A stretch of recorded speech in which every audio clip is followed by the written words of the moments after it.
the Gooch, and she's a long time member of the Idaho law enforcement and nearly 20-year member of the Idaho State Police. So, major crimes detective, interesting character.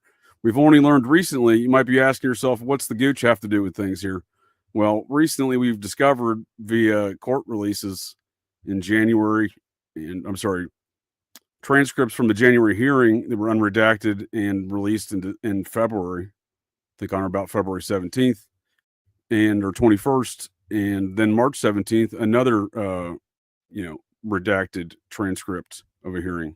So in these redacted transcripts, we're learning, unredacted now, we're learning that this Detective Gooch played an integral role in not only the investigative genealogy investigation that apparently led to Koberger, despite the sheer lack of evidence of their process in which to accomplish this task, but she was a very integral party in that, by the admissions in court recently.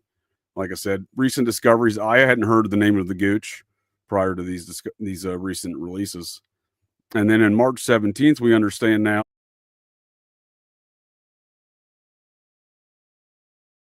that she was the Idaho State Police detective, along with then Sergeant Blaker of Moscow PD, questioning surviving roommate Dylan Mortensen.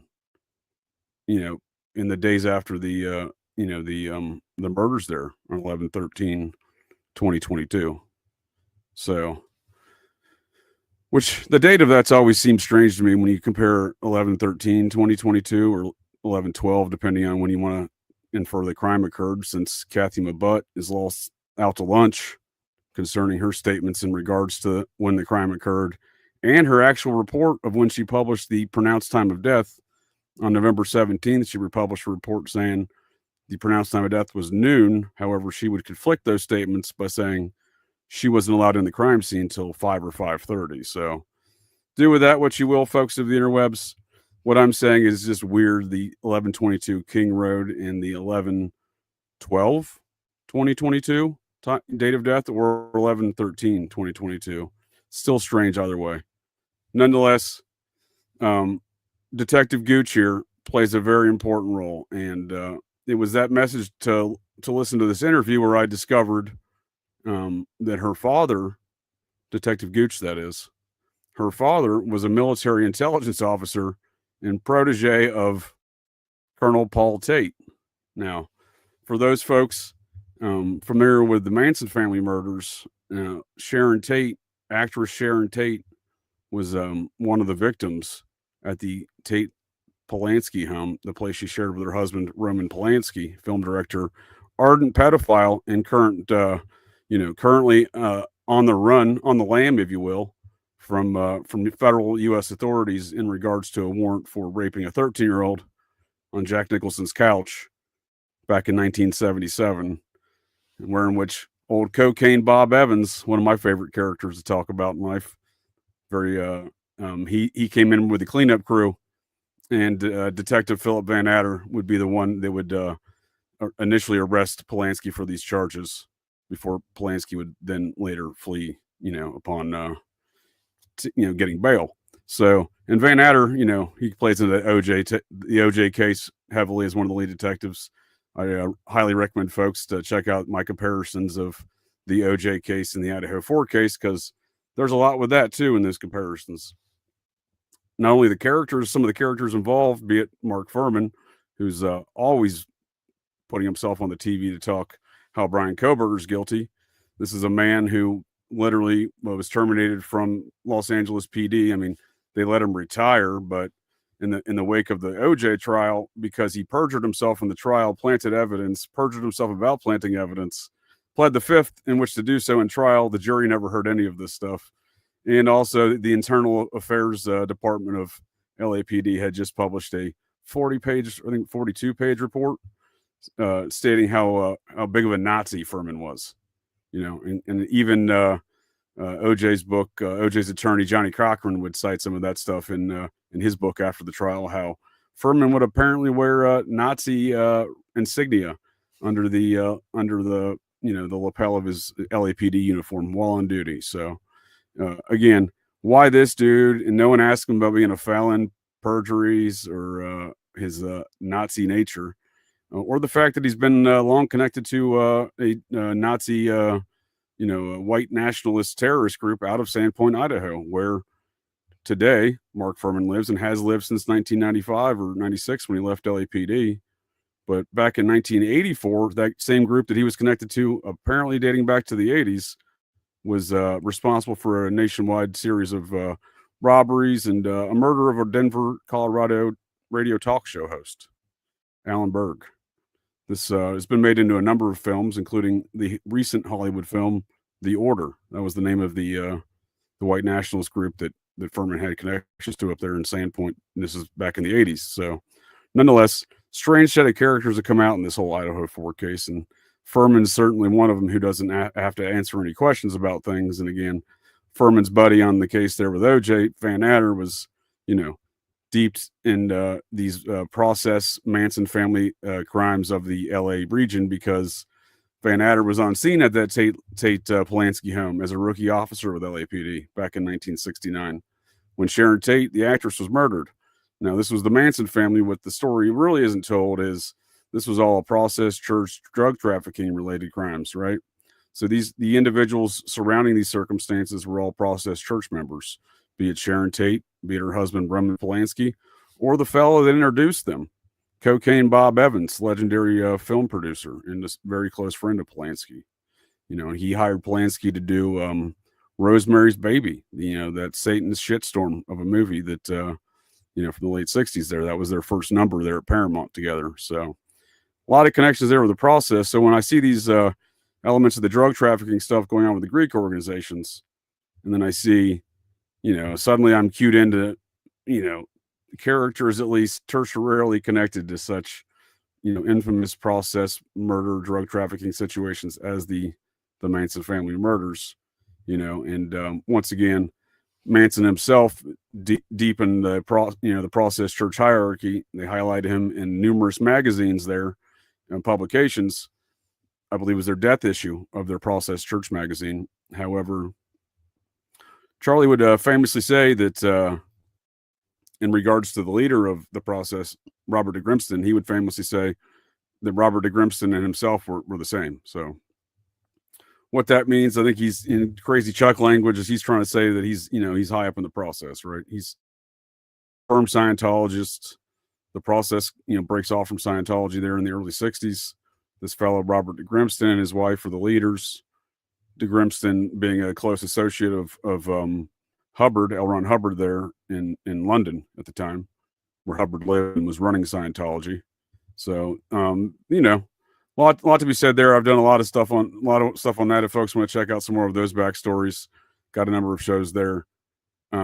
So the fact that this whole, it was the drug trafficking, the Manson family, connections to the murders, right, with Sharon Tate's father's kind of protege, military intelligence protege, being so intricately involved in this case, right? So that was interesting, So I kind of looked further into that narrative, and I discovered there was an article written back on December 26th of 2022, and it's a Globe article, a periodical, or I'm sorry, a tabloid.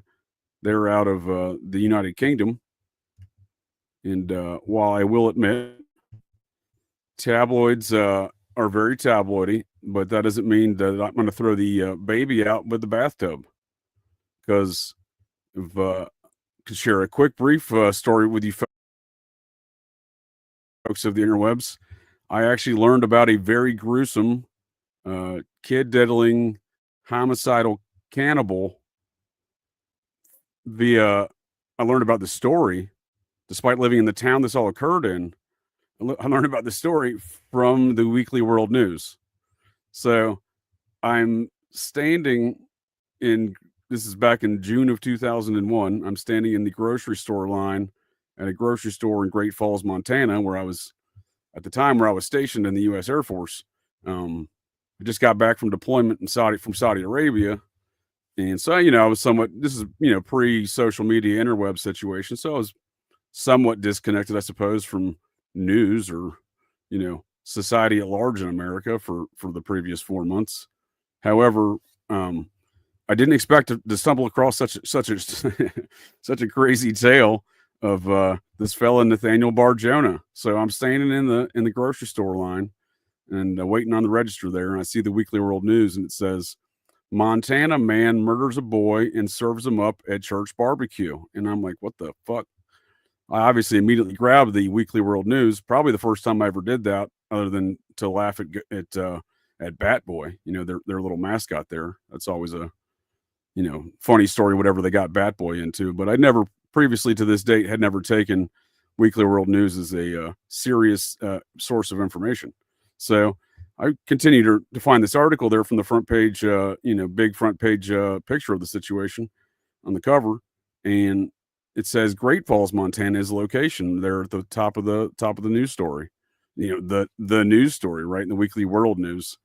So I'm reading, and I'm like, well, no shit, I'm in Great Falls, Montana right now as I'm reading this. How the hell do I not know about this situation of this kid diddling, cannibalistic, serial killer dude who's serving up his victims at church barbecues?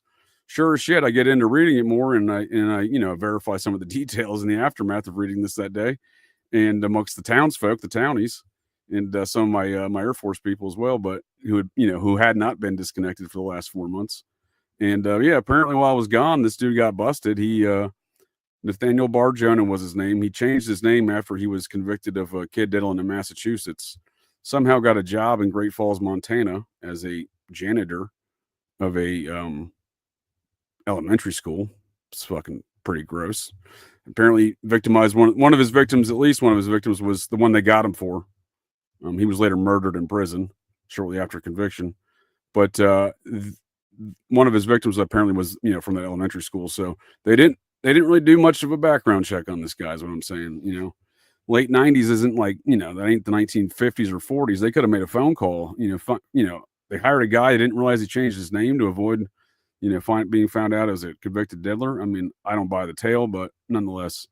So apparently this fellow was also murdering other folks, and he worked at the Hardee's restaurant down on Central Avenue in late night. And I didn't always eat at the Hardee's on Central Avenue, but when I did, it was on the late night. So there's a very good opportunity, very good chance that I consumed a human meat burger served up by Nathaniel Barjona from a Hardee's in Great Falls, Montana, back in late 2000.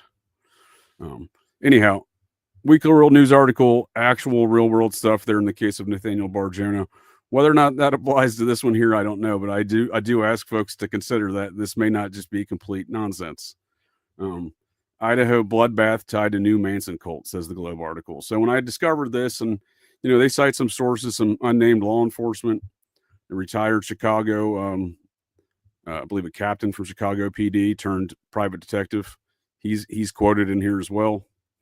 It's interesting. So I discovered this after the whole the Gooch situation. So and while we're on that topic, before we go any further down this Manson family tale, let's hear it from Vicky Gooch herself. So like I said, Vicky Gooch, very integral. We learned in January or February from the January hearing that big time into the IGG investigation, contacting quote unquote Koberger's relatives to do the IGG investigation. We don't know the ins and the outs of it yet, but and I'll read some of those statements here in a bit. But what we do know, but it is interesting. We're just now learning about the Gooch, so that almost makes me feel like she plays a more important role behind the scenes. And when we learned in March that she's the one questioning Dylan Mortensen on what we now know are false narratives, and we'll go over those statements as well, right? The whole I was asleep situation, right? So these are the statements that are quoted from that interview with Gooch and Dylan Mortensen back in December 2022. Shortly before this article was published, probably. I forget the exact date, but anyhow, Victoria Gooch, don't take my word for it. Sure, take her word for it. Her father worked for Colonel Paul Tate in around the time of the Tate murders. And I'll get into that after we listen to this clip of why that's important, the time frame in which he worked for him and was, by all appearances, his protege, because it sounds like they traveled to numerous locations together within and assignments within the military U.S. Army intelligence network here. But here's Vicky Gooch. Interesting. When you're in, obviously, parents are from Greece, moved to the Bay Area. Dad was in the military. Would you consider your parents conservative, liberal? How was that growing up in the Bay Area at the time? They're very conservative. This is what moved us to Idaho. My dad's boss was Sharon Tate's father. He had been a colonel in the Army, and he was running the unit my dad worked for, both in retirement. And when Sharon Tate got murdered, and then I'm certain this is a joke in the family that my dad saw some kid smoking a doobie on the street corner where we lived. He said, California's gone to hell and we're moving. So I think really what the impetus for my dad was the Sharon Tate connection. My siblings had graduated high school from the. So you heard there, folks, old Vicky Gooch describing that herself. I'll play another clip here later where she's describing how that Sharon Tate murder was basically the defining moment in her life, contingent upon her ability to go back to school at Berkeley, where she got a scholarship. So, University of California, Berkeley, that is. So her father would not let her go. She's now 60 years old, and this is still a chip on her shoulder, apparently. So the fact that, again, this is how I got down in discovering this article about the Globe article. Then so once I discovered this Globe article saying, let me read some of that here for you folks. The Idaho bloodbath tied to new Manson cult. Co-ed killings mimic 1969 murders by Charles' evil family.